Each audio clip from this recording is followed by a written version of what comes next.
What is going on, guys? Welcome back. Commentary for earlier in the week, the Madden patch released. A lot of people had issues, blue screens, freezing, unable to snap the ball, crashes in franchise. I will say, for one thing, EA quickly determined, resolved, and is now pushing a title update to consoles, currently live on the PS4, upcoming on the Microsoft Xbox One. No word, however, on PC for this in order to get the game correct. They did list this as community-identified issues, that being the increased crash rate as well as users not being able to consistently snap the ball in formations.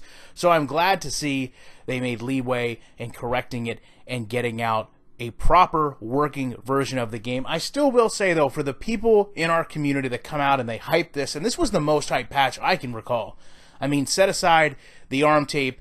You know, there are people that talked about this patch almost as a rebirth of the game in terms of running, yet so many people were unable to play it. I think we need to be a little bit more cognizant of the community's reaction. If we're going to be all in one group, we need to understand that everyone thinks differently and independently and has different reactions to things. And to sit there and say one thing is the savior of this game is probably a little bit problematic, especially when you've got people that aren't even able to go play the game.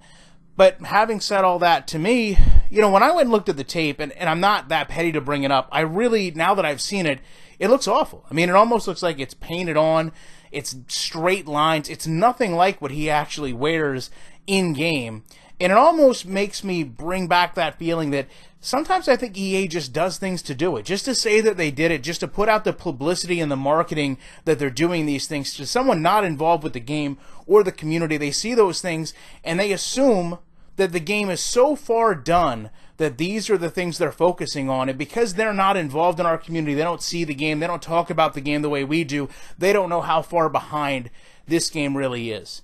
And I think more than anything else, that's what bothers me about this patch. A patch that was pushed and promoted as being the final touches of a flawless game really ended up being what was a breaking point to so many people's seasons. Love to know your thoughts on this. Appreciate you checking out. I'll be back very shortly with more commentary.